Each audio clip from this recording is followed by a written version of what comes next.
বিশ্বখ্যাত mangrove forest অর্থাৎ গরান বনভূমি সুন্দরবনের কোল ঘেঁষে গড়ে ওঠা সাগর দুহিতা শিল্পনগরী খুলনার রূপসী রূপসা নদীর তীরে। আর এই রূপসা নদীর তীরে খান জাহান আলী রূপসা সেতুকে ঘিরেই তৈরি হয়েছে আমাদের এবারের ইত্যাদির মঞ্চ। দেশের তৃতীয় বৃহত্তম এই সেতুটিকে বলা হয় সমগ্র দক্ষিণাঞ্চল থেকে খুলনা নগরীতে প্রবেশের দ্বার। অনুষ্ঠানের শুরুতেই খুলনা এবং বৃহত্তর খুলনা নিয়ে প্রয়োজনীয় কিছু তথ্য। বাংলাদেশের দক্ষিণ পশ্চিমে বঙ্গোপসাগরের কোল ঘেঁষে গড়ে উঠেছে ঐতিহ্যবাহী জনপদ খুলনা। অবিভক্ত বাংলার প্রথম মহকুমা হিসেবে প্রাচীনকাল থেকে খুলনা একটি পরিচিত নাম। 1882 সালে খুলনা জেলার সৃষ্টি হয়। খুলনাকে বলা হয় দেশের তৃতীয় বৃহত্তম শিল্পনগরী। দেশের দ্বিতীয় বৃহত্তম সামুদ্রিক বন্দর মংলা বন্দর এই খুলনাতেই অবস্থিত। মাছ ও চিংড়ি এই এলাকার প্রধান অর্থনৈতিক সম্পদ। দেশে উৎপাদিত ও রপ্তানিকৃত চিংড়ির সিংহভাগই খুলনা অঞ্চলের অবদান, যা অর্থনৈতিক কর্মকাণ্ডে গুরুত্বপূর্ণ ভূমিকা রাখছে। বছর ভেদে মৎস্য ও মৎস্যপণ্য থেকে রপ্তানি আয়ের পরিমাণ গড়ে 3000 থেকে 4500 কোটি টাকা।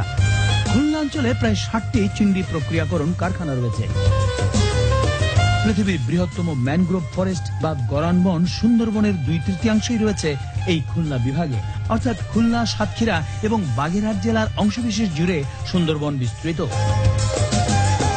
1999 সালে সুন্দরবনকে ইউনেস্কো ওয়ার্ল্ড হেরিটেজ সাইটের অন্তর্ভুক্ত করা হয়েছে। সুন্দরবনের প্রধান বৃক্ষ সুন্দরী, গেওয়া, গরান ইত্যাদি। প্রাকৃতিক মধু আহরণের জন্যও একটি অন্যতম উৎস হচ্ছে এই সুন্দরবন। সুন্দরবনে নানা ধরনের প্রাণীর বাস, এর মধ্যে রয়্যাল বেঙ্গল টাইগারের সর্বাধিক আবাস এখানেই। এছাড়াও পানিতে আছে কুমির, হাঙ্গর সহ বিরল প্রজাতির কচ্ছপ। নানান পাখপাখালির কলতানে মুখর থাকে বিশ্বের বিস্ময় এই সুন্দরবন। অপূর্ব জীববৈচিত্র্যের সমন্বয় এই ভুবনমোহন সুন্দরবন খুলনার অহংকার। তাই এর প্রাকৃতিক পরিবেশ এবং ভারসাম্য রক্ষা করা আমাদের সবারই দায়িত্ব। খুলনা শহরের কোল ঘেঁষেই গড়ে উঠেছে দেশের দ্বিতীয় বৃহত্তম জাহাজ নির্মাণ প্রতিষ্ঠান খুলনা শিপইয়ার্ড লিমিটেড। 1957 সালে এটি নির্মাণ করে পশ্চিম জার্মানি।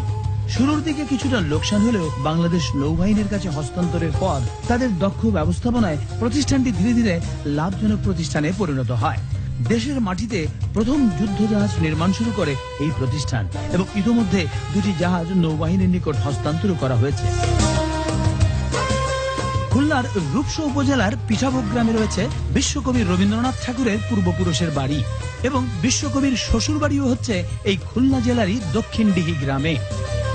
এছাড়াও বিশ্ববরেণ্য বিজ্ঞানী আচার্য প্রফুল্লচন্দ্র রায় সহ অনেক বিখ্যাত ব্যক্তিবর্গের জন্মস্থান এই খুলনা। শুধু তাই নয়, ইতিহাস, ঐতিহ্য, শিল্প, সাহিত্য, ব্যবসা বাণিজ্য, খেলাধুলা সহ সব ক্ষেত্রেই রয়েছে সাগর দুহিতা এই খুলনার অসামান্য অবদান।